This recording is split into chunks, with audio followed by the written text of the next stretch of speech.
Nama saya Tari Farida, dan saya berusia 34 tahun.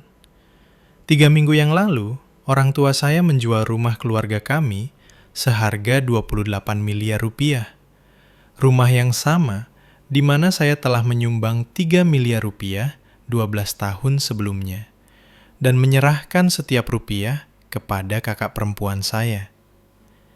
Ketika saya bertanya tentang bagian saya, tanggapan ibu saya sederhana saja.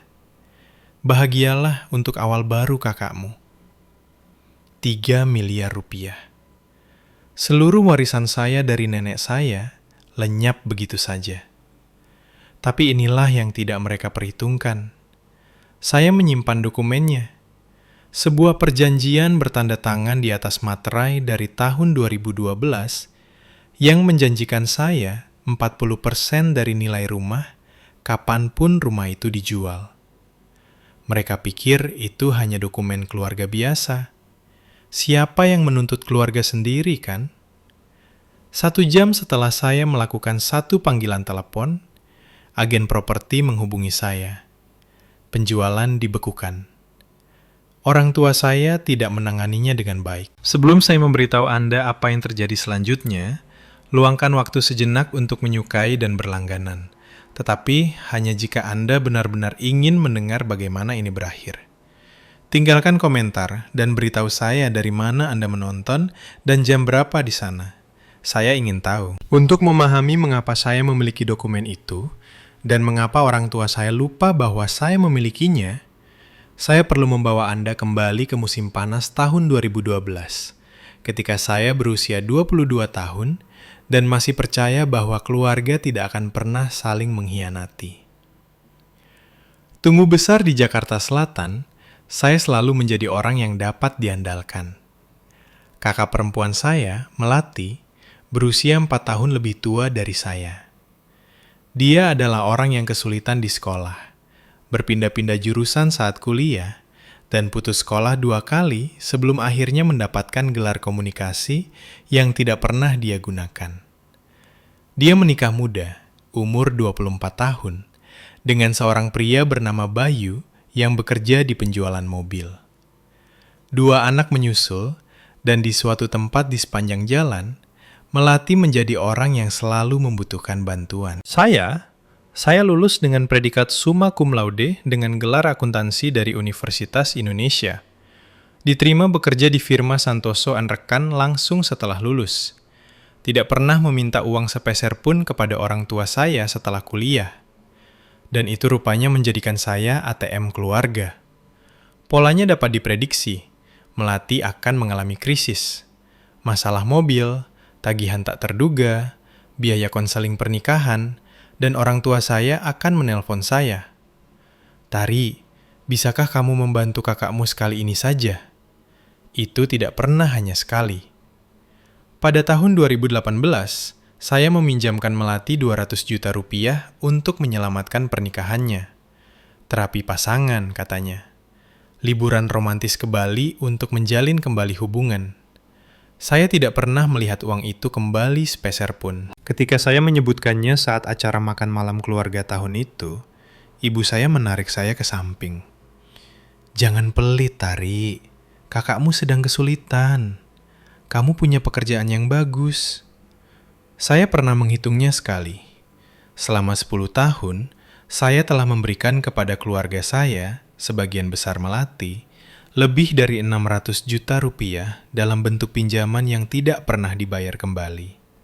Hadiah ulang tahun yang sebenarnya adalah pembayaran tagihan. Cek tunjangan hari raya yang langsung digunakan untuk utang kartu kredit. Dan semua itu belum termasuk yang paling besar, uang 3 miliar rupiah itu. Ibu saya selalu mengatakan hal yang sama setiap kali saya ragu. Kaulah yang memiliki kemampuan. Kakakmu tidak memiliki itu. Butuh waktu 30 tahun bagi saya untuk menyadari bahwa itu bukan pujian. Itu adalah pembenaran untuk menguras saya sampai kering. Tapi cerita sebenarnya dimulai dengan nenek saya dan uang yang dia tinggalkan. Nenek saya, Nenek Ratna, meninggal pada Maret 2012. Beliau berusia 87 tahun. Pikirannya tajam sampai akhir. dan dia sangat menyayangi saya. Saya adalah cucu yang selalu berkunjung. Setiap minggu sore selama kuliah, saya akan menyetir selama 40 menit ke panti Reda kelas atas di daerah Sentul. Kami bermain Scrabble, menonton film-film lama P. Ramlee, dan berbicara tentang segalanya. Masa kecilnya selama masa penjajahan, pernikahannya, toko roti yang dia jalankan selama 30 tahun sebelum pensiun. Melati berkunjung mungkin 2 kali setahun, saat lebaran dan ulang tahun Nenek Ratna. Terkadang bahkan tidak sama sekali. Jadi ketika wasiat Nenek Ratna dibacakan, seharusnya tidak ada yang terkejut dengan isinya. Tapi ibu saya bertindak seolah-olah dia telah ditampar. Kepada cucu perempuan saya, Tari Ana Farida, saya mewariskan sejumlah 3 miliar rupiah agar dia dapat memiliki fondasi keuangan yang kuat untuk masa depannya. Itu saja. Jelas, spesifik, disengaja. Melati mendapatkan set keramik antik nenek. Ibu saya mendapatkan perhiasan kuno.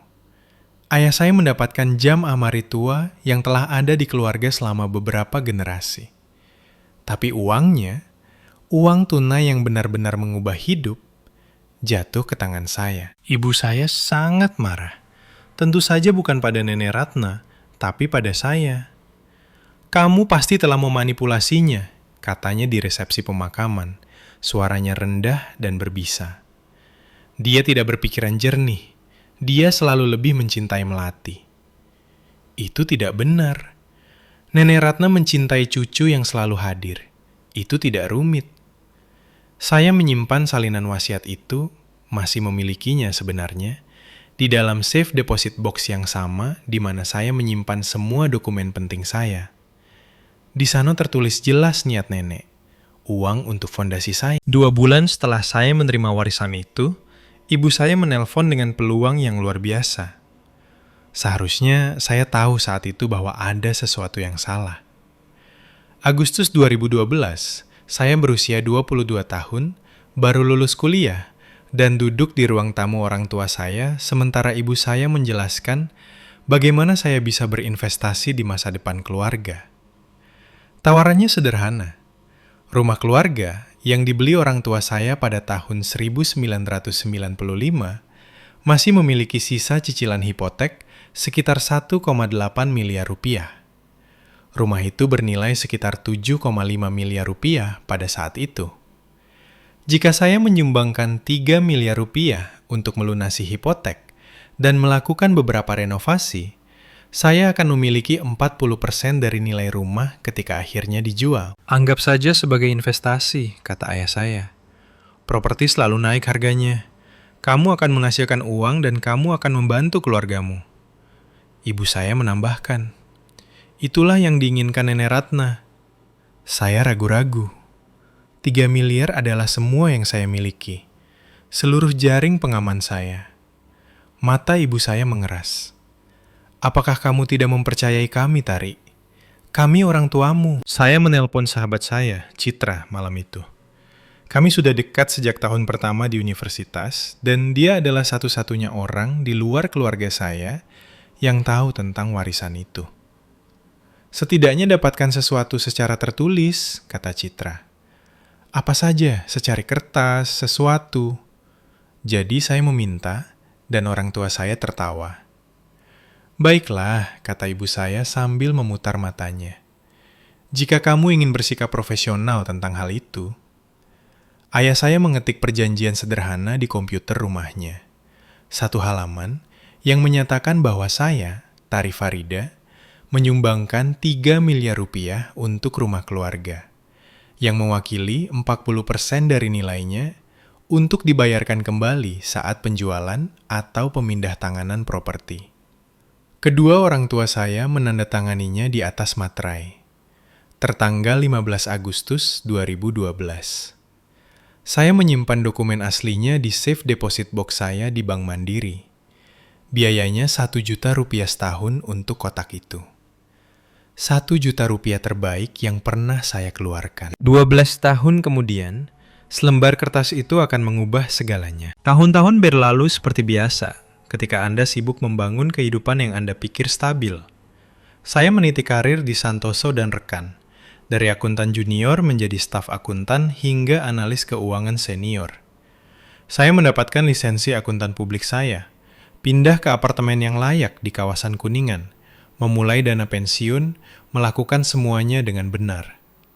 Hidup Melati menempuh jalan yang berbeda. Dia dan Bayu memiliki 2 anak, Emma pada 2016, Jacob pada 2019. Dia tidak pernah kembali bekerja. Anak-anak butuh aku di rumah, katanya.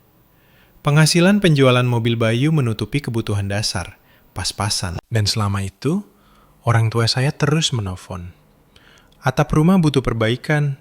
Bisakah saya menyumbang 120 juta rupiah? Sistem AC sentral rusak. 180 juta rupiah lagi. Pajak bumi dan bangunan sedang ketat tahun itu.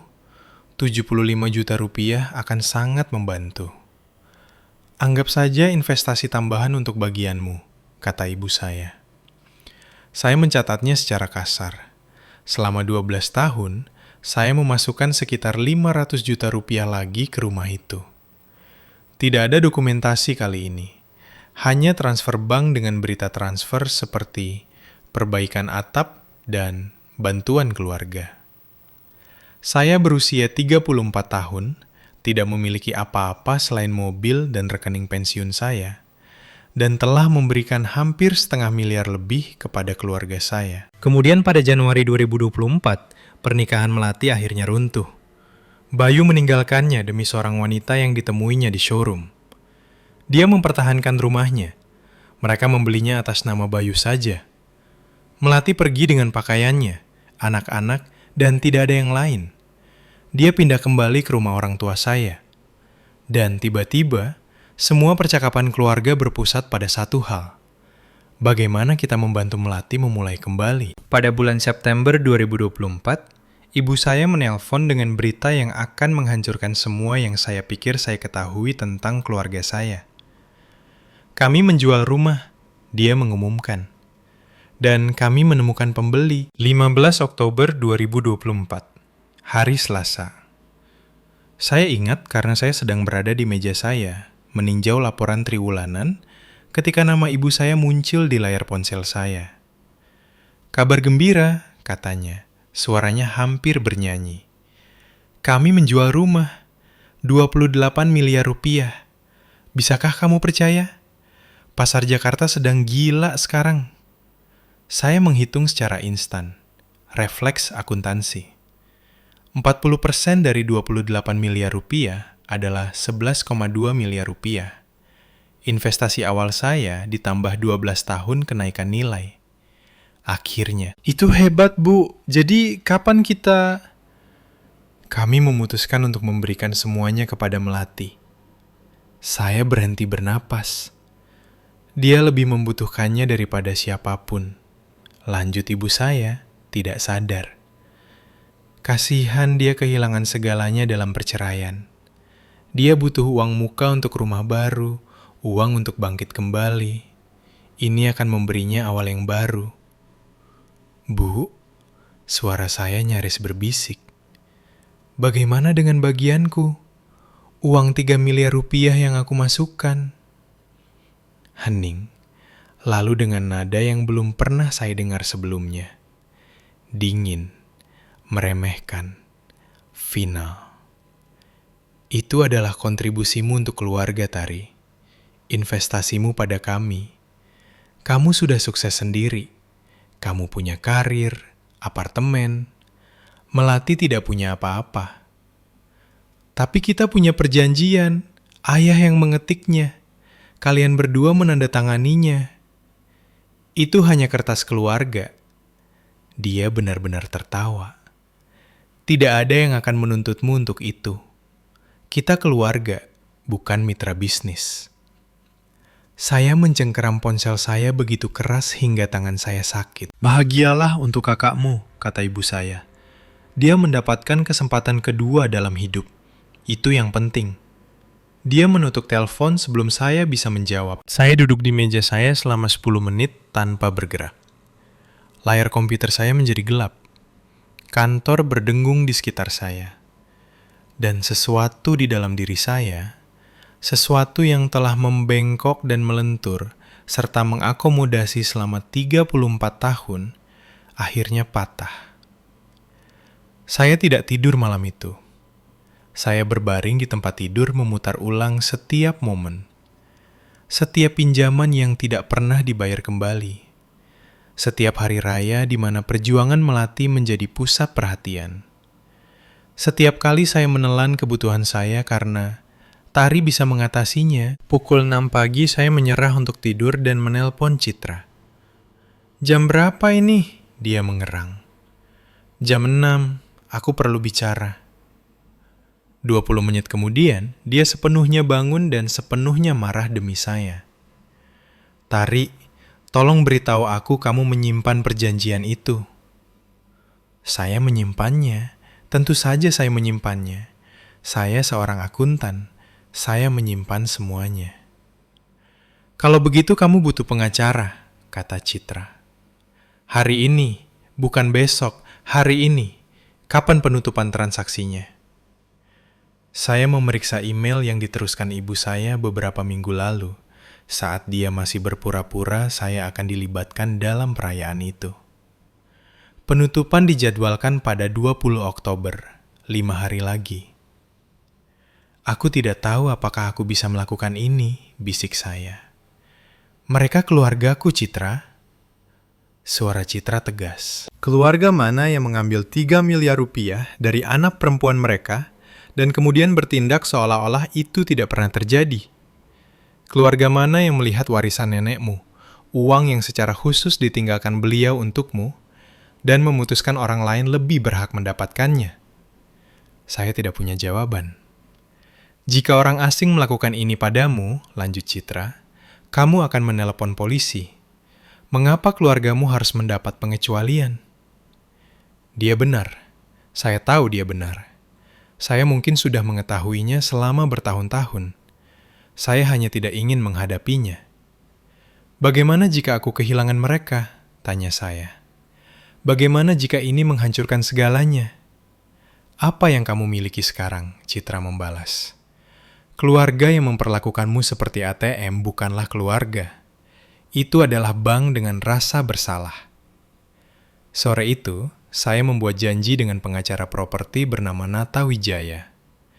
Untuk pertama kalinya dalam hidup saya memilih diri saya sendiri. Kantor Nata Wijaya berada di lantai 14 sebuah gedung tinggi di pusat kota Jakarta, dengan jendela dari lantai ke langit-langit yang menghadap ke Bundaran HI. Dia berusia pertengahan 40-an, rambut beruban di pelipis, dengan kehadiran tenang yang berasal dari pengalaman puluhan tahun melihat orang-orang dalam kondisi terburuk mereka. Saya menyerahkan 3 dokumen kepadanya. Perjanjian tahun 2012 dengan tanda tangan orang tua saya di atas materai, rekening koran yang menunjukkan transfer kawat 3 miliar rupiah saya, dan salinan wasiat nenek saya. Dia membaca semuanya dalam diam, 2 kali. "Nona Farida," katanya akhirnya, meletakkan kertas-kertas itu. "Berdasarkan hukum Indonesia, perjanjian ini mengikat secara hukum." Saya menghela napas. Saya tidak sadar saya telah menahan napas. "Dokumen ini ditandatangani oleh kedua belah pihak di atas materai," lanjutnya. "Ini merinci jumlah yang disumbangkan, persentase kepemilikan, dan kondisi pengembalian. Ini tidak mewah, tapi ini dapat ditegakkan." "Ibu saya bilang itu hanya dokumen keluarga," kata saya. "Bahwa tidak ada yang akan menuntut saya untuk itu." Nata hampir tersenyum. Orang mengatakan banyak hal ketika mereka mencoba menghindari membayar 11,2 miliar rupiah. Dia menjelaskan pilihan saya. Saya bisa mengirim surat resmi menuntut bagian saya, tetapi itu akan memberi orang tua saya waktu untuk menyewa pengacara, berpotensi menentang perjanjian, menyeret masalah ini selama berbulan-bulan atau bertahun-tahun. Atau, saya bisa menunggu sampai penutupan, muncul dengan perwakilan hukum, dan menegaskan klaim saya secara langsung. Penjualan tidak dapat dilanjutkan jika ada sengketa kepemilikan yang sah. "Mana yang Bapak sarankan?" tanya saya. Penutupannya dalam 3 hari, kata Nata. Jika Anda menginginkan kepastian, Anda muncul dengan dokumentasi yang tidak dapat mereka bantah di depan saksi yang memiliki kewajiban hukum untuk menangani sengketa kepemilikan sebelum menyelesaikan transaksi apapun. Saya memikirkan suara ibu saya di telepon. Bahagialah untuk kakakmu. Saya akan berada di sana, kata saya. Apa yang perlu saya lakukan? Nata Wijaya bergerak cepat. Pada akhir pertemuan kami, tanggal 17 Oktober, dia sudah merancang surat kepada Properti Graha Utama, perusahaan yang menangani penjualan orang tua saya, memberitahu mereka tentang potensi sengketa kepemilikan yang mempengaruhi properti tersebut. Kami belum akan mengidentifikasi Anda dengan nama, jelasnya. Hanya bahwa ada klaim yang ada. Ini memberi mereka pemberitahuan hukum.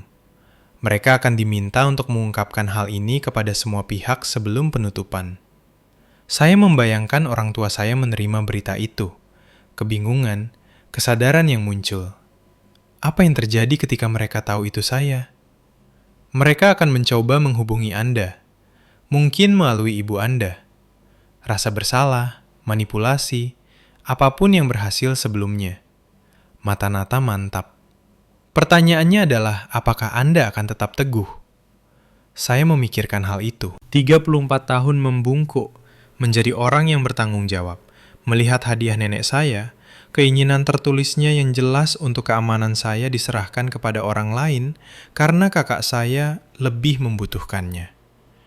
Saya akan tetap teguh, kata saya. Nata mengangguk. Bagus. Saya akan menghadiri penutupan bersama Anda pada tanggal 20. Kita akan membawa salinan notaris dari semuanya, perjanjian asli, catatan transfer kawat, bahkan wasiat nenek Anda yang menunjukkan niatnya. Dia berhenti, lalu menambahkan sesuatu yang membuat perut saya mulas. Saya harus menyebutkan, saya meninjau dokumen pendaftaran yang diajukan orang tua Anda. Mereka menandatangani pernyataan pengungkapan penjual yang menyatakan tidak ada klaim kepemilikan atau sengketa atas properti tersebut. Artinya mereka entah lupa tentang perjanjian Anda sepenuhnya, atau mereka sengaja menghilangkannya. Ekspresinya netral, profesional. Bagaimanapun, mereka menandatangani dokumen yang mengikat secara hukum yang tidak akurat. Itu tidak baik bagi mereka. Penuntutan tinggal 3 hari lagi. Keluarga saya tidak tahu saya akan datang. Tidak tahu saya punya perjanjian itu. Tidak tahu penjualan 28 miliar mereka akan segera berhenti mendadak. Dan sejujurnya, saya ketakutan. 17 Oktober, 1747. Ponsel saya berdering. Ibu? Saya hampir tidak menjawab. Tetapi saya perlu tahu apa yang mereka ketahui. Tari, suaranya ceria, dibuat-buat begitu. Ibu senang sekali bisa menghubungimu. Kami mengadakan perayaan kecil setelah penutupan. Pesta syukuran rumah untuk Melati di tempat barunya. Yah, begitu dia menemukannya. Kamu akan datang kan? Pesta? Mereka merencanakan pesta. Kapan itu? Tanya saya. Menjaga suara saya tetap netral. Tanggal 21, tepat setelah semua urusan administrasi selesai. Seluruh keluarga akan ada di sana. Tante Linda, Om Robert, semuanya. Kami sangat bersemangat untuk awal baru Melati. Saya memejamkan mata. Aku akan mencoba datang. Bagus sekali. Oh, dan Melati ingin berterima kasih padamu secara pribadi. Dia tahu kamu selalu ada untuknya. Berterima kasih padaku karena membiarkannya mengambil warisanku. Saya berpikir, betapa murah hatinya. Setelah kami menutup telepon, saya duduk sendirian di apartemen saya dan membiarkan kemarahan menyelimuti saya. Itu bukan kemarahan yang panas. Itu adalah sesuatu yang lebih dingin, lebih menjernihkan.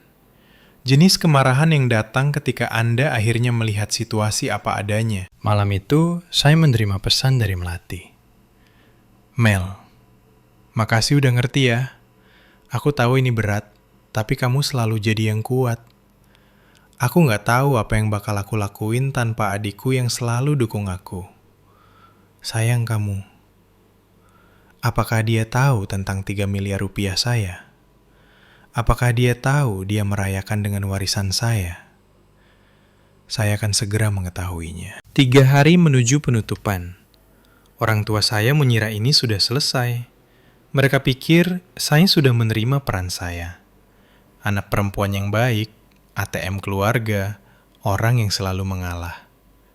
Mereka tidak tahu bahwa untuk pertama kalinya dalam hidup saya tidak mengalah.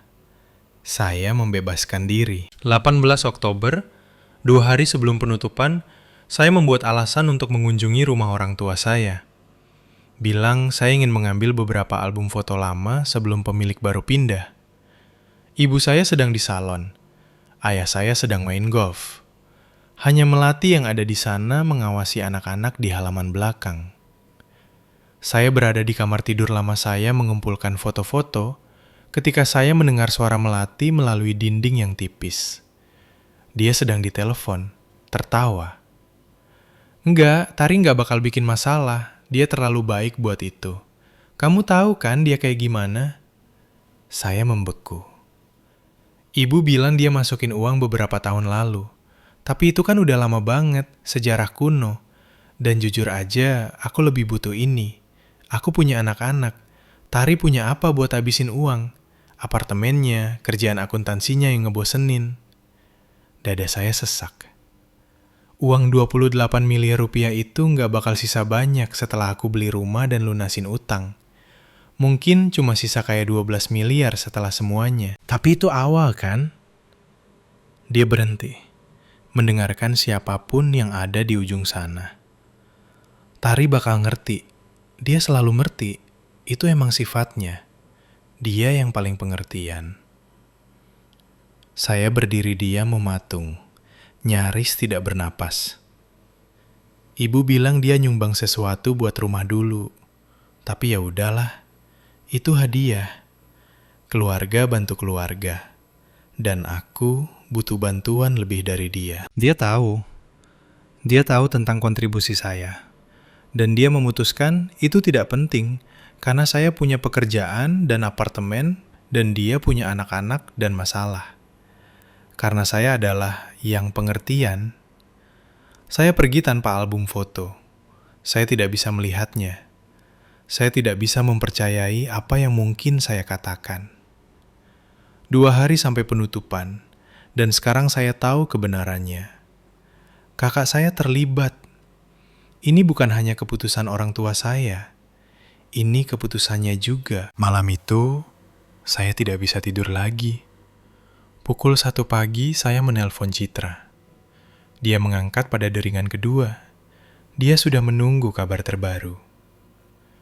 Dia tahu, kata saya. Suara saya pecah. Melati tahu tentang uang itu. Dia hanya memutuskan saya tidak pantas mendapatkannya. Oh, Tari. Dia menyebutnya hadiah. Bilang keluarga bantu keluarga. Saya tertawa pahit. Seolah-olah aku belum membantu keluarga ini seumur hidupku sebagai orang dewasa. Citra diam sejenak. Lalu, apakah kamu berubah pikiran? Saya ingin mengatakan tidak, tetapi kebenarannya lebih rumit. Melati punya 2 anak, bisik saya. Emma 8 tahun, Jacob 5 tahun. Mereka tidak minta semua ini. Bagaimana jika aku menyakiti mereka?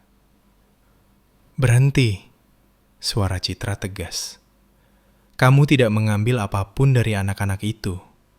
Kamu mengambil apa yang secara hukum milikmu.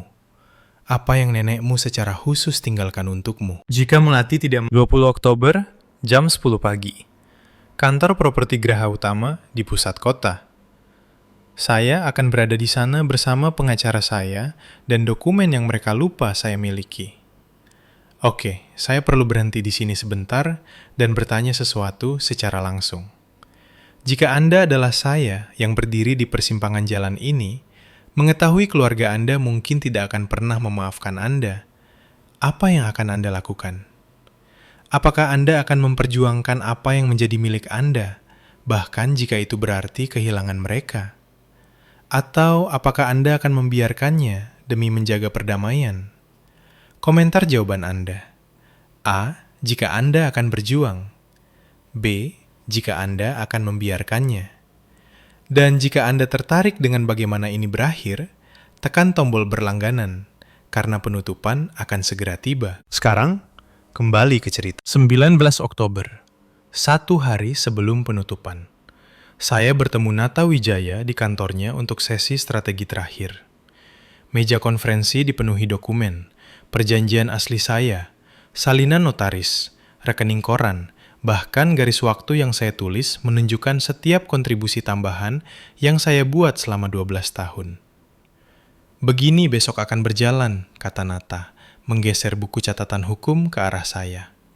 Penutupan dijadwalkan jam 10 pagi di kantor properti Geraha Utama di pusat kota. Orang tua Anda, kakak Anda, pembeli, pengacara mereka, petugas escrow dari notaris, semua orang akan ada di ruangan itu. Dan mereka tidak tahu saya akan datang. Perusahaan real estate tahu ada sengketa kepemilikan. Mereka secara hukum diharuskan memberitahu semua pihak sebelum penutupan.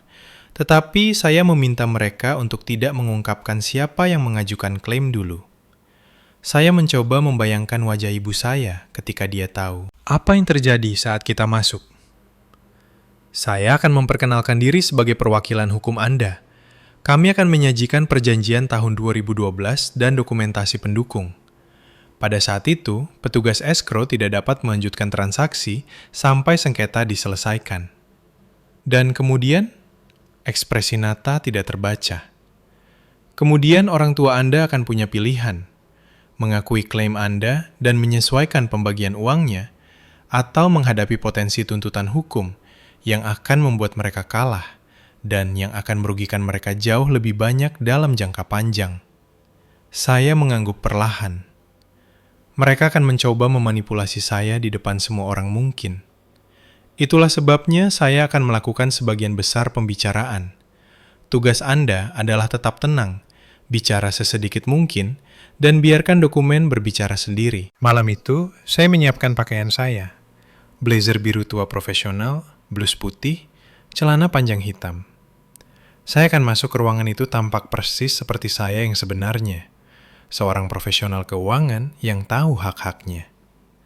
Besok akan mengubah segalanya. 20 Oktober 2024, pukul 9:45 pagi. Properti Geraha Utama menempati lantai dasar sebuah gedung yang direnovasi di pusat kota Jakarta. Jendela dari lantai ke langit-langit, bata ekspos. Jenis ruang yang berteriak. Transaksi sukses terjadi di sini. Saya tiba 15 menit lebih awal bersama Nata. Resepsionis mengantar kami ke ruang konferensi berdinding kaca, di mana kami bisa melihat pihak lain datang. Orang tua saya datang lebih dulu. Ibu saya mengenakan blus berwarna krem dan mutiara, pakaian pertemuan pentingnya. Ayah saya tampak tidak nyaman dengan jas olahraga, terus-menerus menarik kerahnya. Mereka tidak memperhatikan saya di ruang konferensi. Mereka terlalu sibuk tertawa dengan Jennifer Wulan, agen real estate-nya. Melati tiba berikutnya, tampak lebih rapi daripada yang pernah saya lihat selama berbulan-bulan. Riasan lengkap, rambut ditata, mengenakan gaun terusan dan sepatu hat tinggi. Dia sudah berbicara tentang warna cat untuk dapur barunya. Kemudian pembelinya, Bapak David dan Ibu Linda Marwan, pasangan berusia 60-an yang ingin pindah ke rumah yang lebih kecil. Pengacara mereka seorang wanita berambut abu-abu dengan tas kerja kulit. Akhirnya, petugas escrow dari kantor notaris, seorang pria muda yang memegang map tebal berisi dokumen. Semua orang mengambil tempat duduk mereka. Melati duduk di antara orang tua kami, praktis berseri-seri. Dia melirik ke sekeliling ruangan dan akhirnya memperhatikan saya. Tari, dia tampak bingung. Apa yang kamu lakukan di sini? Kepala ibu saya tersentak ke arah saya. Sesaat, sesuatu berkedip di matanya. Ketidakpastian, ketakutan. Aku datang untuk mendukung keluarga, kata saya datar. Ini pengacaraku, Nata Wijaya. Nata mengangguk sopan, tapi tidak mengatakan apa-apa. Dahi ayah saya berkerut. Pengacara? Untuk apa kamu butuh pengacara? Jennifer Wulan berdaham, mengocok kertas dengan gugup. Iya, sebelum kita mulai, sebenarnya ada sesuatu yang perlu kita bahas. Ruangan menjadi sangat sunyi. Senyum ibu saya tidak goyah, tetapi matanya menjadi dingin. Jennifer Wulan tampak seperti dia lebih suka berada di tempat lain. Kami menerima pemberitahuan 2 hari yang lalu tentang potensi sengketa kepemilikan yang melibatkan properti ini, katanya. Matanya dengan hati-hati menghindari ibu saya. Kami secara hukum berkewajiban untuk menangani klaim semacam itu sebelum kami dapat melanjutkan transaksi. Ibu saya tertawa, suara teater yang rapuh. Sengketa kepemilikan? Itu tidak masuk akal. Rumah ini milik Rahmat dan saya. Sudah atas nama kami selama 30 tahun. Bu, suara saya mantap. Ibu tahu persis tentang apa ini. Bapak David Marwan, si pembeli, bergeser dengan tidak nyaman. Sengketa macam apa yang kita bicarakan di sini? Jennifer membuka mulutnya, tetapi Nata berbicara lebih dulu. Saya ingin mengklarifikasi situasinya. Dia berdiri, menguasai perhatian ruangan. Klien saya, Tari Farida, menyumbangkan 3 miliar rupiah untuk properti ini pada Agustus 2012. Sebagai gantinya, dia dijanjikan 40% dari nilai rumah atas penjualan di masa depan. Itu konyol, ibu saya membentak. Tidak ada. Ada. Nata meletakkan sebuah dokumen di atas meja. Sebuah perjanjian tertulis di atas materai yang ditandatangani oleh Rahmat dan Dian Farida pada 15 Agustus 2012. Saya memiliki dokumen asli dan salinan notaris untuk semua orang yang hadir. Dia menggeser salinan ke ujung meja. Saya melihat ayah saya mengambil satu. Wajahnya pucat pasi. Dia ingat. Tentu saja dia ingat. Dia mengetiknya sendiri.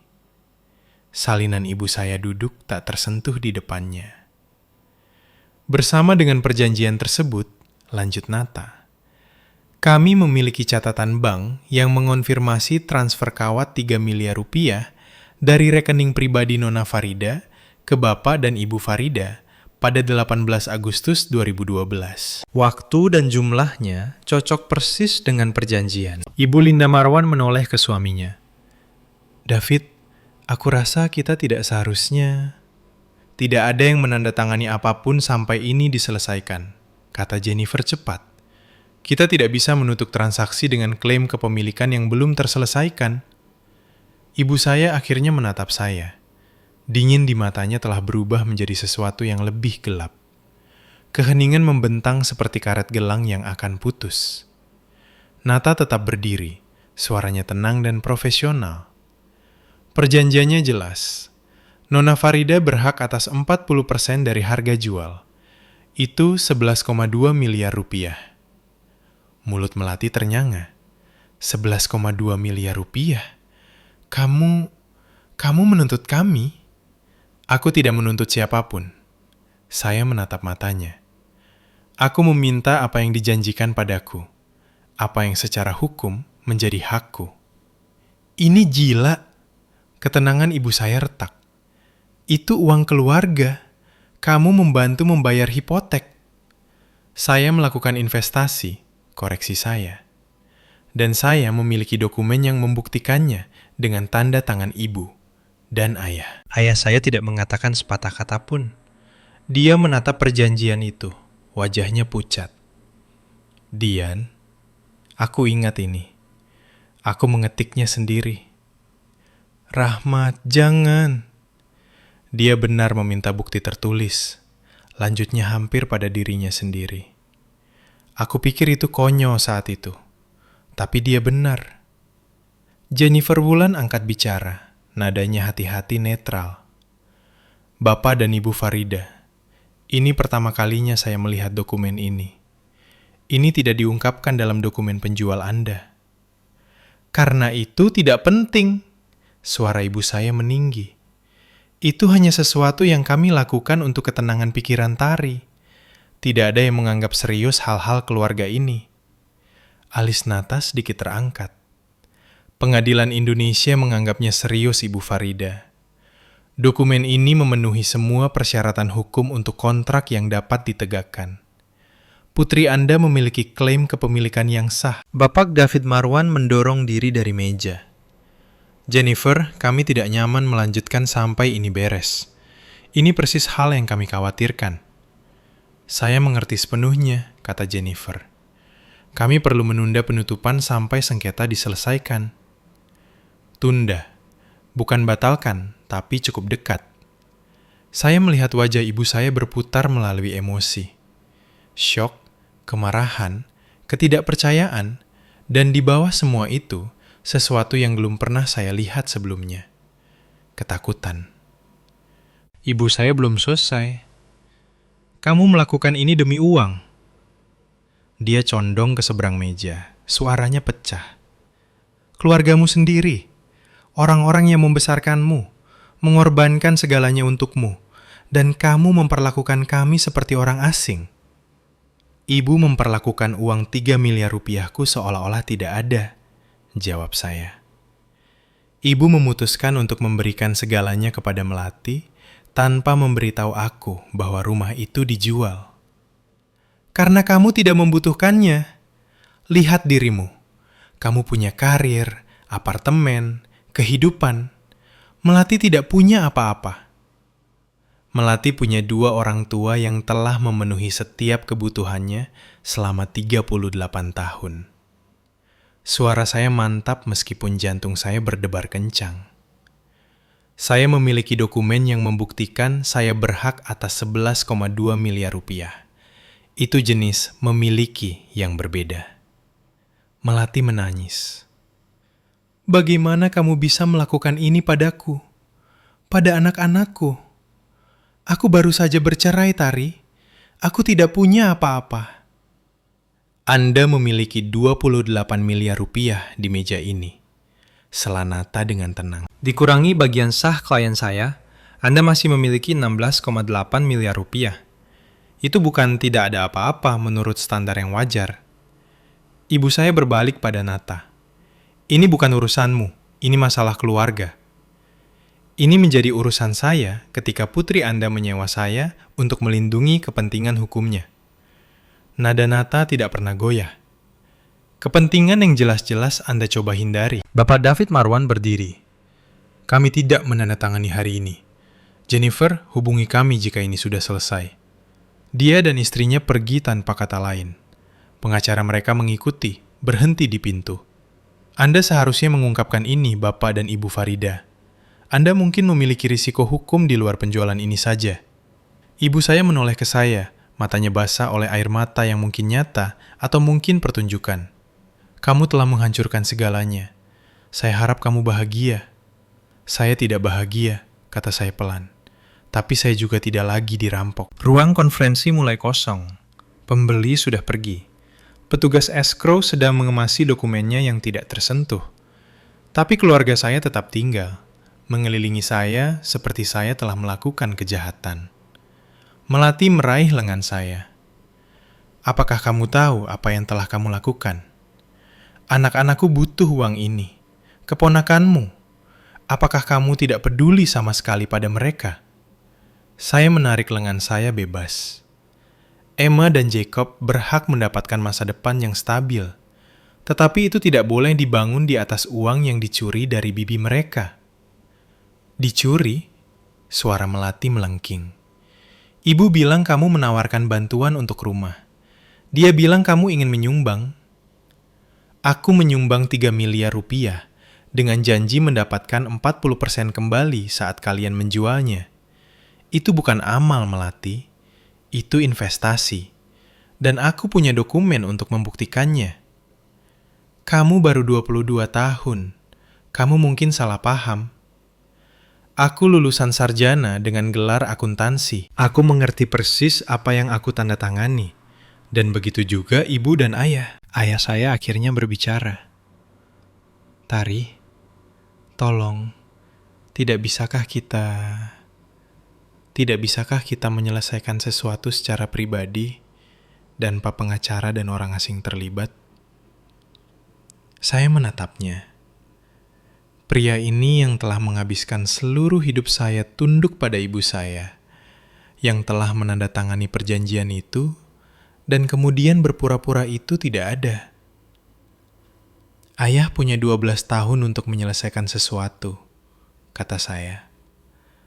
Ayah punya 12 tahun untuk memberitahu aku bahwa kalian berencana menjual. 12 tahun untuk berkata, Tari, mari kita bicara tentang bagianmu. Ayah tidak melakukannya. Ayah mencoba memberikan uangku kepada Melati dan berharap aku terlalu baik untuk membuat masalah. Saya mengumpulkan tas saya dan berdiri. Saya bersedia bernegosiasi, kata saya. Saya menginginkan 11,2 miliar rupiah saya, dan kemudian saya keluar dari ini. Tapi saya tidak akan dibuat merasa bersalah untuk menyerahkan apa yang menjadi milik saya. Tidak lagi. Nata menyerahkan kartu namanya kepada ibu saya saat keluar. Dia tidak mengambilnya. Kartu itu melayang ke meja seperti bendera putih yang dia tolak untuk terima. 1 jam setelah saya meninggalkan penutupan, ponsel saya berdering. ID penelpon menunjukkan properti Geraha Utama. Nona Farida, ini Jennifer Wulan. Ya? Saya ingin memberitahu Anda tentang situasinya. Dia terdengar lelah. Penjualan secara resmi dibukukan sampai sengketa kepemilikan diselesaikan. Pembeli tentu saja ragu untuk melanjutkan. Saya mengerti. Orang tua Anda tidak menanganinya dengan baik. Ibu Anda bersikeras ini semua salah paham. Ayah Anda bertanya apakah ada cara untuk mempercepat penyelesaian. Ada, kata saya. Mereka bisa mengakui klaim 40% saya dan menyesuaikan pembayarannya. Jennifer berhenti sejenak. Saya sudah melakukan pekerjaan ini selama 15 tahun, Nona Farida. Saya telah melihat banyak konflik keluarga tentang real estate. Tetapi saya harus mengatakan, saya belum pernah melihat orang lupa mengungkapkan kontribusi 3 miliar rupiah dari anggota keluarga. Apakah menurut Anda mereka lupa? Jeda lagi. Saya pikir mereka berharap tidak ada yang akan pernah bertanya. Saya memikirkan itu. 12 tahun berharap saya tidak akan pernah menuntut hak saya. 12 tahun bertaruh pada kebisuan saya, kepatuhan saya, kebutuhan patologi saya untuk menjaga perdamaian. Bu Jennifer, boleh saya tanya sesuatu? Tentu.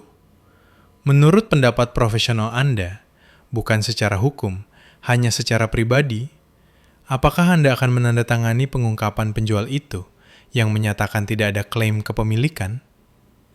Dia diam untuk waktu yang lama. Tidak, katanya akhirnya. Saya tidak akan melakukannya. Karena itu bukan hanya kelalaian, Nona Farida. Itu adalah pilihan. Orang tua saya telah memilih untuk menghapus saya. Untuk berpura-pura, kontribusi saya tidak ada.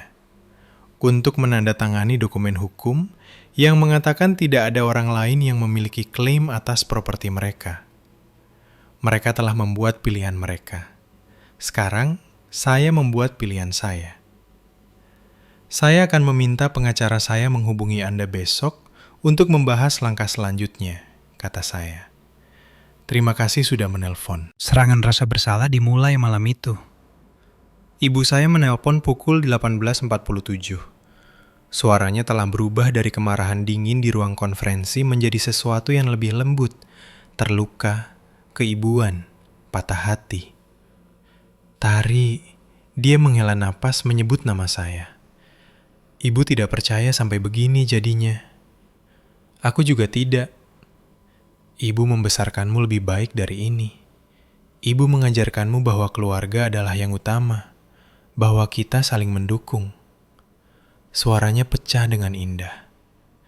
Dan sekarang kamu memperlakukan kami seperti penjahat.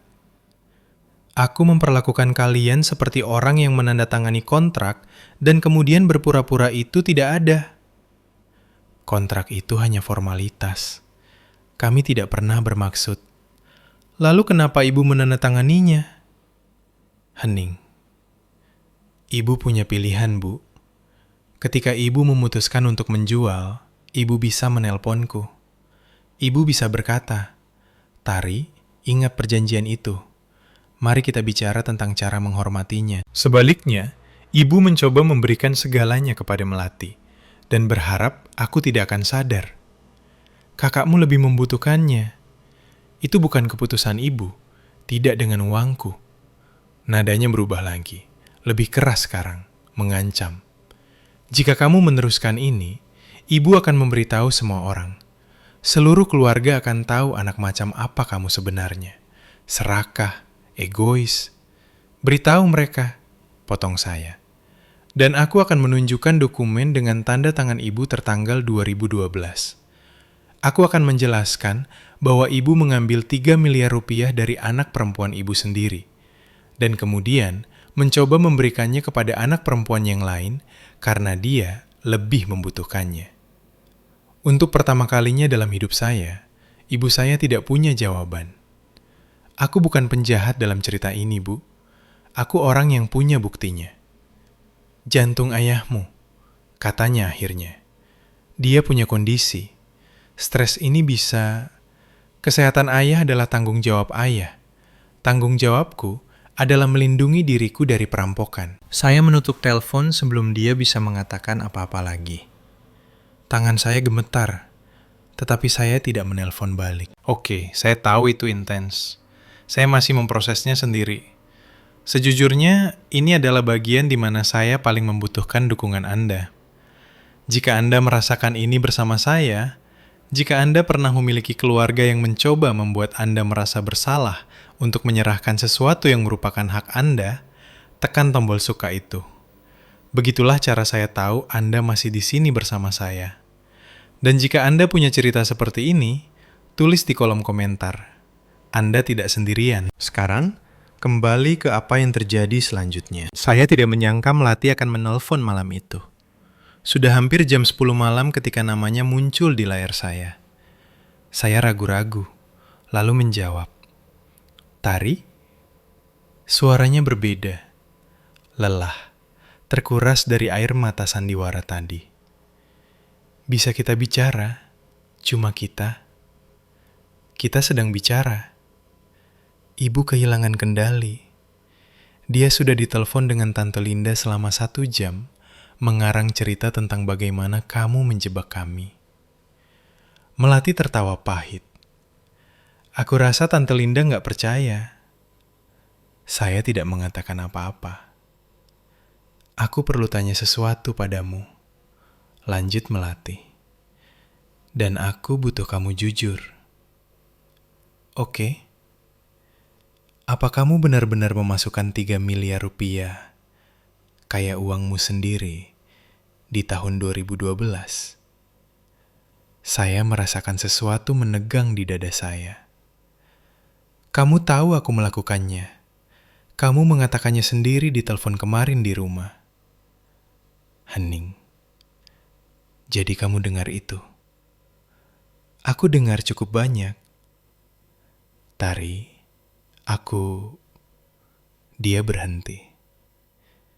Ibu bilang padaku kamu membantu sedikit dulu. Dia tidak pernah bilang berapa banyak. Aku bersumpah, aku tidak tahu itu 3 miliar rupiah.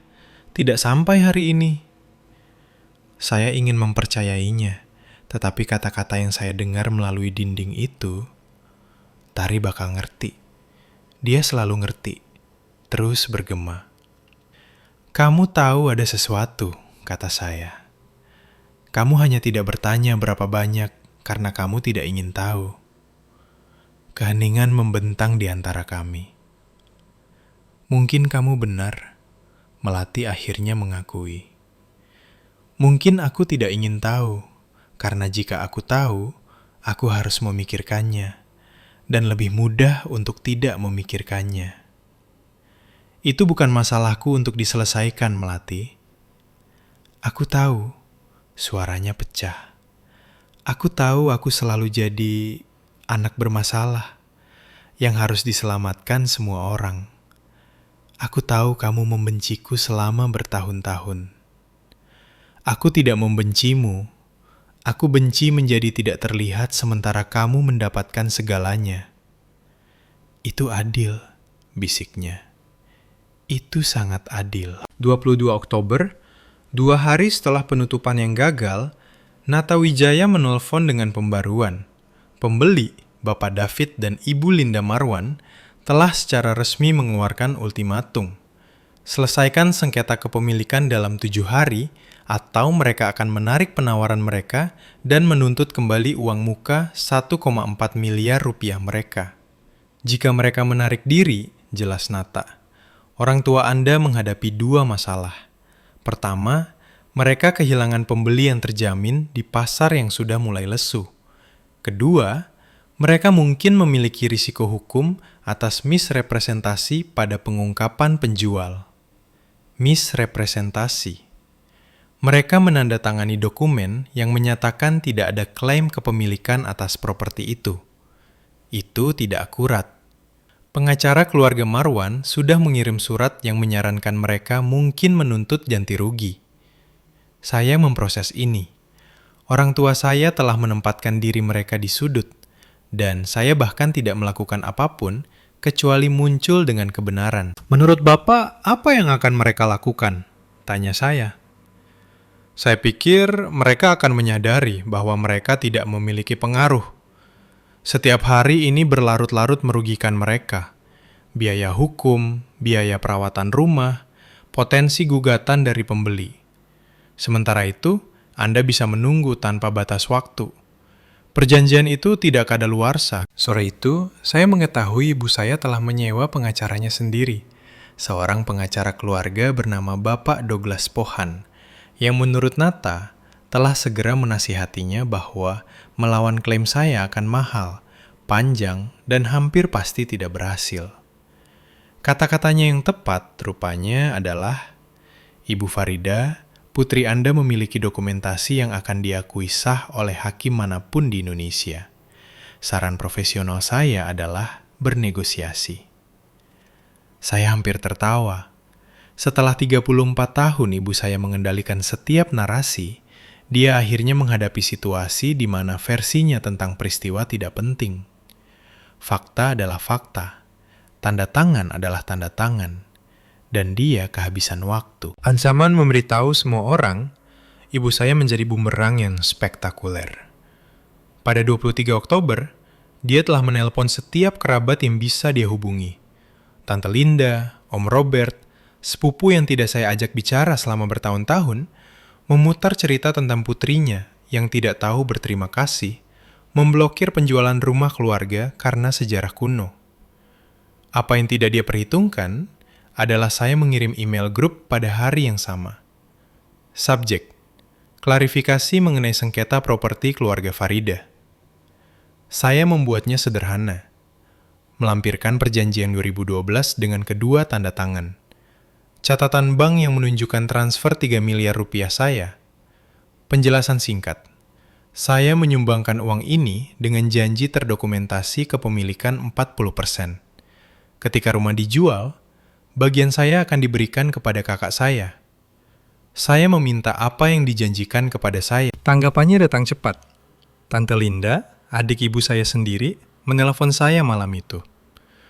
Tari sayang, Tante percaya padamu. Suaranya hangat, mantap.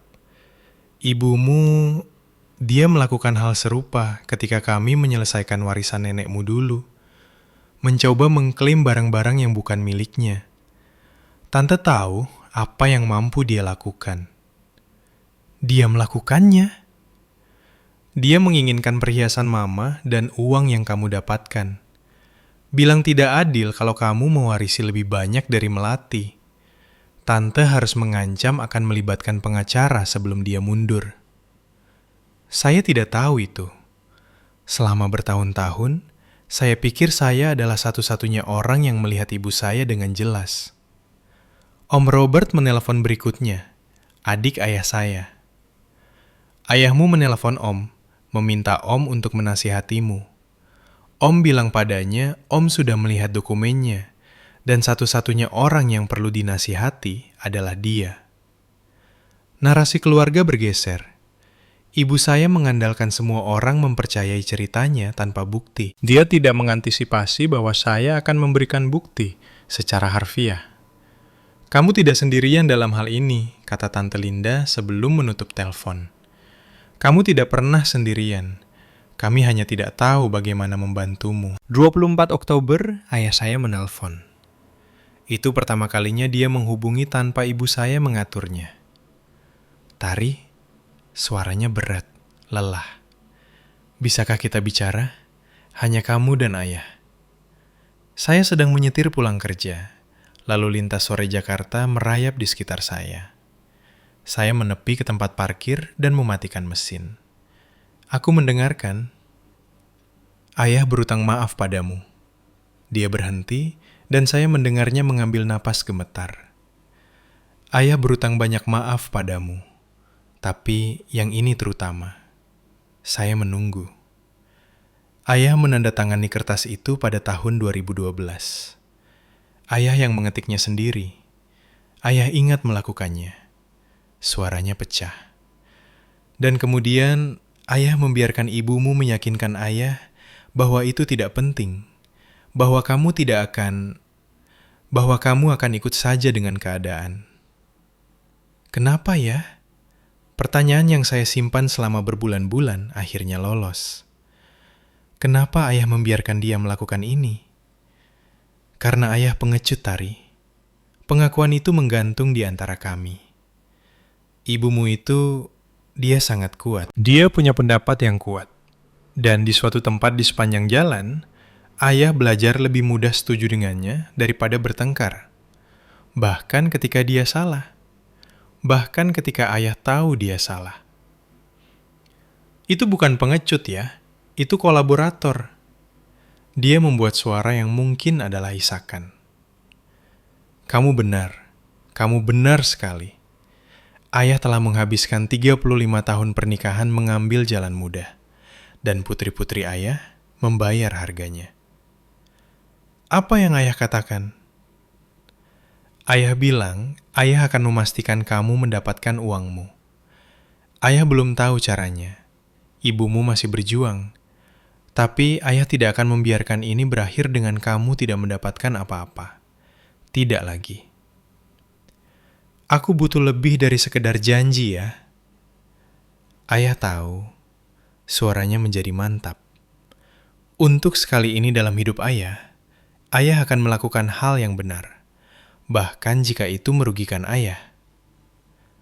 Saya ingin mempercayainya. Saya hanya tidak tahu apakah saya bisa. 26 Oktober, Kantor Nata. Ruang konferensi terasa berbeda dari saat penutupan orang tua saya. Lebih kecil, lebih intim, dan entah bagaimana, lebih final. Orang tua saya duduk di seberang saya dengan pengacara mereka, Douglas Pohan. Melati tidak ada di sana. Saya meminta agar dia dikecualikan. Ini antara saya dan orang-orang yang menandatangani dokumen itu. Douglas berbicara lebih dulu. Klien saya telah memberi wewenang kepada saya untuk mengusulkan penyelesaian. Mereka akan mentransfer 11,2 miliar rupiah kepada Nona Farida dari hasil penjualan, mewakili bagian 40%-nya, sebagaimana ditentukan dalam perjanjian 2012. Saya menatap ibu saya. Wajahnya adalah topeng, tanpa emosi, terkendali. Apapun pertempuran internal yang dia perjuangkan, itu sudah berakhir.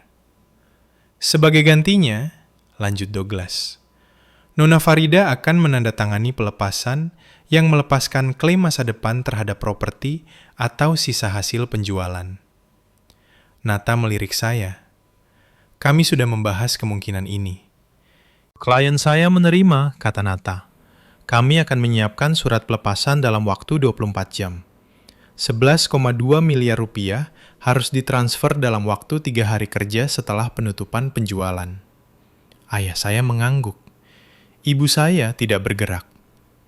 Ada satu hal lagi, kata saya. Semua orang menatap saya. Saya ingin kalian berdua mengakui di sini di depan pengacara kita bahwa uang ini selalu menjadi milik saya, bahwa perjanjian itu sah, bahwa apa yang kalian coba lakukan itu salah. Rahang ibu saya menegang.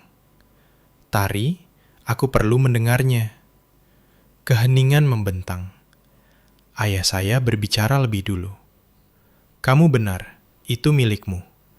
Kami salah mencoba mengambilnya. Ibu saya menatap meja. Untuk sesaat yang lama, saya pikir dia tidak akan mengatakan apa-apa sama sekali. Baiklah, katanya akhirnya. Itu milikmu. Apa kita sudah selesai? Itu bukan permintaan maaf yang pantas saya dapatkan, tetapi itu lebih dari yang pernah saya dapatkan sebelumnya. Kita selesai, kata saya. Dan untuk pertama kalinya dalam 12 tahun, saya mempercayainya. Setelah pertemuan berakhir, ibu saya mencegat saya di lorong. Puas sekarang? Suaranya rendah, pahit. Kamu dapat uangmu. Kamu mempermalukan kami di depan semua orang. Kamu menang. Saya berhenti berjalan, tetapi tidak berbalik. Ini tidak pernah tentang menang, Bu. Benarkah? Karena rasanya kamu mencatat skor selama ini, menunggu saat yang tepat untuk menagih. Sekarang saya berbalik. Aku menyimpan dokumen, itu saja. Dokumen yang ibu dan ayah tanda tangani, menjanjikan sesuatu padaku. Selama 12 tahun, aku tidak pernah sekalipun mengungkitnya. Aku tidak pernah minta bunga. Aku tidak pernah mengeluh tentang uang tambahan yang aku masukkan untuk perbaikan dan pajak. Aku hanya percaya bahwa ketika saatnya tiba, kalian akan melakukan hal yang benar. Dan aku tidak melakukannya. Suaranya bergetar. Aku tahu, ibu tidak perlu terus mengatakannya. Saya tidak mencoba menyakiti ibu. Saya mencoba menjelaskan mengapa saya harus melakukan ini. Saya menarik napas. Selama 34 tahun, aku telah menjadi anak perempuan yang memberi, yang tidak mengeluh, yang membuat segalanya lebih mudah bagi orang lain. Dan kemana itu membawaku? Dia tidak menjawab. Aku tidak ingin membenci ibu, lanjut saya. Aku tidak ingin kehilangan ibu. Tapi aku tidak bisa menjadi ATM ibu lagi. Aku tidak bisa menjadi orang yang mengorbankan segalanya, sementara Melati mengambil segalanya. Jika kita akan memiliki hubungan apapun ke depan, itu harus berbeda. Berbeda bagaimana? Setara, berbatasan. Aku akan tetap menjadi putri ibu, tapi aku tidak akan menjadi rencana cadangan ibu. Mata ibu saya basah. Air mata nyata kali ini, pikir saya. Ibu tidak tahu cara melakukan itu, bisiknya. Ibu tidak tahu bagaimana menjadi apa yang kamu minta. Mungkin sudah waktunya untuk belajar, kata saya. Saya pergi sebelum dia bisa menjawab. 28 Oktober, penutupan akhirnya terjadi. Saya tidak ada di sana. Saya tidak perlu ada di sana. Nata mewakili kepentingan saya, dan pada pukul 11:47 pagi, saya menerima konfirmasi email. Semua dokumen ditandatangani. Penjualan selesai. Hasil didistribusikan. 31 Oktober. 3 hari kemudian. Saya berada di meja saya di Santoso dan rekan ketika ponsel saya bergetar dengan pemberitahuan perbankan. Setoran, 11.200.000.000 rupiah. Saya menatap angka itu untuk waktu yang lama. 11,2 miliar rupiah. Hadiah nenek saya akhirnya dihormati. Investasi saya akhirnya kembali. Nilai saya akhirnya diakui. Saya menelpon Citra. Sudah selesai. Bagaimana perasaanmu? Saya memikirkannya. Tidak sebahagia yang saya harapkan. Tidak penuh kemenangan. Hanya lega. Seperti beban yang tidak saya sadari sedang saya bawa, akhirnya diangkat. Seperti itulah rasanya penutupan, kata Citra. Bukan kembang api, hanya ketenangan. Malam itu, saya membuat keputusan. Saya akan menggunakan sebagian uangnya, 750 juta rupiah, untuk membuat dana beasiswa kecil atas nama nenek saya, Yayasan Ratna untuk wanita kuliah generasi pertama. Itu akan membantu wanita muda seperti saya yang bekerja keras, mengikuti aturan, dan terkadang diabaikan. Lagi pula, Nenek Ratna meninggalkan uang itu agar saya memiliki fondasi. Sekarang saya bisa meneruskan hadiah itu. Saya menelpon Yayasan Amal setempat keesokan paginya untuk memulai prosesnya. Wanita di telepon bertanya mengapa saya ingin membuat dana tersebut. Nenek saya percaya pada saya ketika tidak ada orang lain yang percaya, kata saya. Beliau ingin saya memiliki awal yang kuat. Sekarang saya ingin memberikannya kepada orang lain. Itu indah, Nona Farida. Mungkin itu indah. Atau mungkin itu hanya hal yang benar untuk dilakukan. Bagaimanapun, rasanya seperti sesuatu yang akan disetujui oleh Nenek Ratna. Januari 2025, 3 bulan setelah penutupan. Hidup saya tampak berbeda sekarang. Tidak secara dramatis, tetapi secara bermakna. Saya masih bekerja di Santoso dan rekan, tetapi saya akhirnya meminta kenaikan gaji yang pantas saya dapatkan selama 2 tahun. Mereka memberi saya 15% plus bonus untuk pekerjaan retensi klien yang saya lakukan kuartal lalu. Ternyata, ketika Anda berhenti menerima kurang dari yang pantas Anda dapatkan di satu area kehidupan Anda berhenti menerimanya di mana-mana. Saya membeli sebuah kondominium di daerah Kemang. 2 kamar tidur, lantai kayu asli, balkon kecil tempat saya bisa minum kopi dan melihat hujan Jakarta. Itu milik saya. Nama saya di sertifikat, ruang saya, masa depan saya. Sebagian besar uang masuk ke investasi, reksadana, rekening pensiun, dana darurat kecil. Pilihan yang membosankan dan bertanggung jawab. Jenis yang akan dibuat oleh Nenek Ratna. Saya mulai menemui terapis, Dr. Rachel, yang berspesialisasi dalam dinamika keluarga dan penetapan batasan. Sesi kami berat, menggali 34 tahun menyenangkan orang lain, membuat diri saya kecil, percaya bahwa cinta berarti pengorbanan. Bagian tersulit, kata saya padanya di sesi ketiga kami, adalah menerima bahwa keluarga saya tidak salah secara tidak sengaja. Mereka tahu apa yang mereka lakukan. Mereka hanya berharap saya akan terlalu baik untuk menghentikan mereka. Dan bagaimana perasaanmu tentang itu? Marah, sedih, bebas. Saya berhenti. Sebagian besar bebas. Dia mengangguk. Kamu sedang berduka, Tari. Bukan hanya uang atau hubungan yang kamu harap kamu miliki. Kamu berduka atas versi dirimu yang percaya bahwa segalanya akan membaik jika dia hanya memberi cukup. Versi diriku itu bodoh. Versi dirimu itu adalah seorang penyintas. Dia melakukan apa yang harus dia lakukan. Sekarang, kamu bisa melakukan sesuatu yang berbeda. Berbeda terdengar bagus.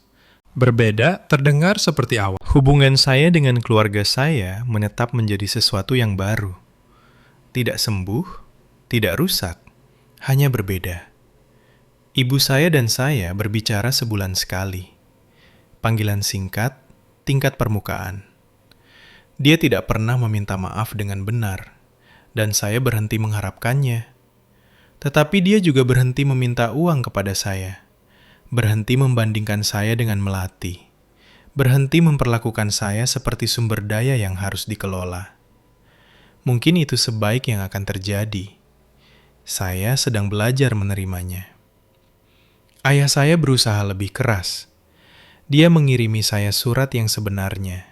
Tulisan tangan, 2 halaman.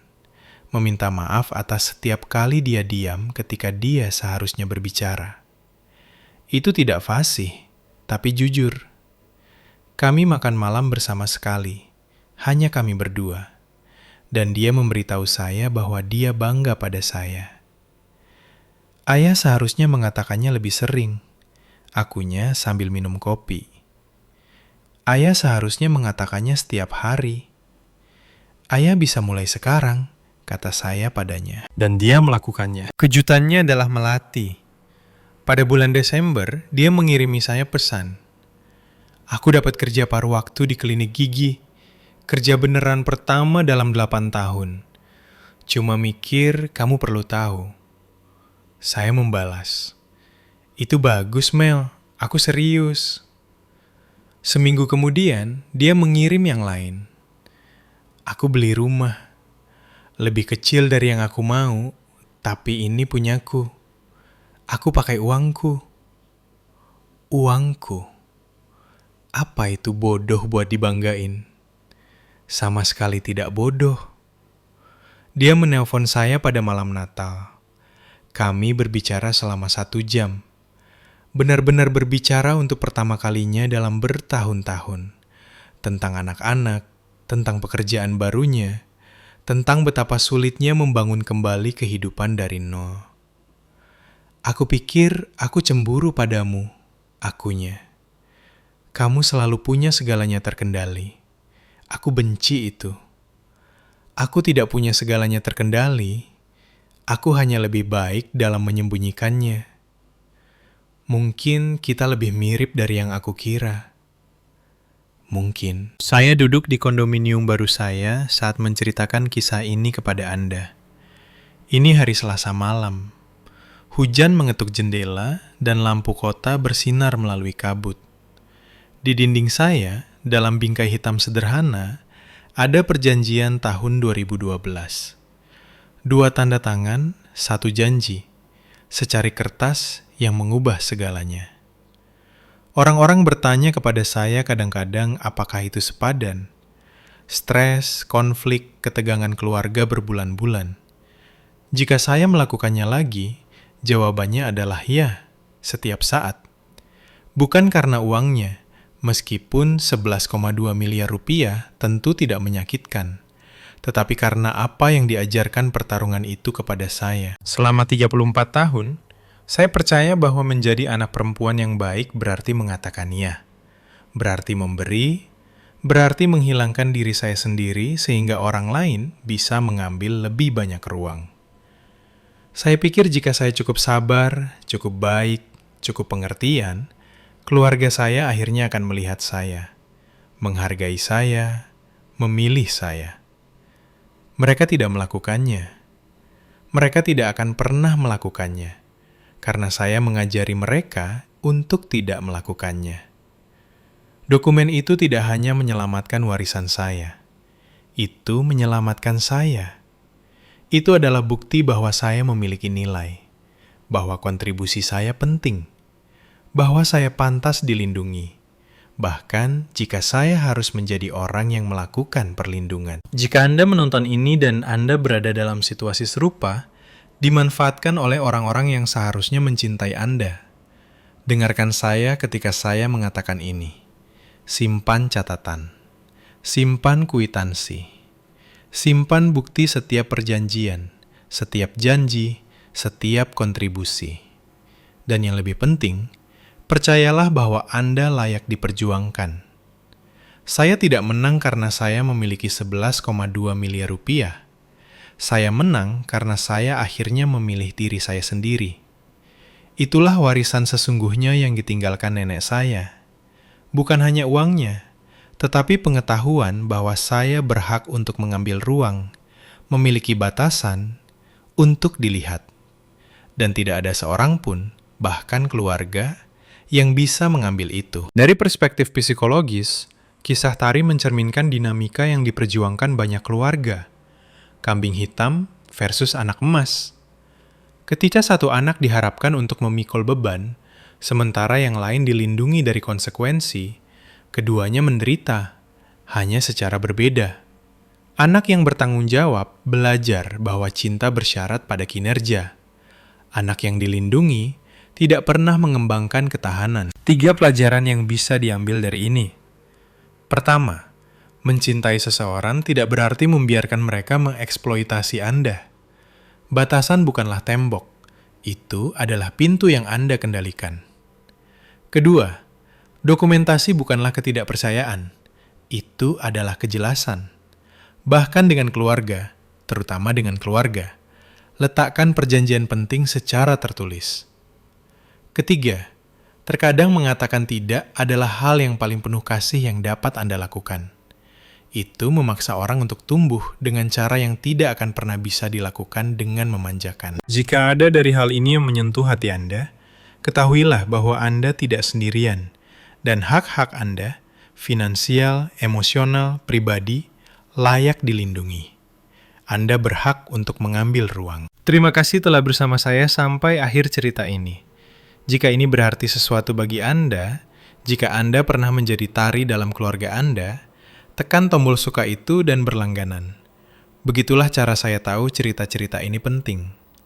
Ada lebih banyak cerita seperti ini di daftar putar di bawah dalam deskripsi. Orang-orang yang bangkit, menarik garis batas, dan menemukan jalan kembali ke diri mereka sendiri. Sampai jumpa lagi. Jaga diri Anda, karena Anda pantas mendapatkannya.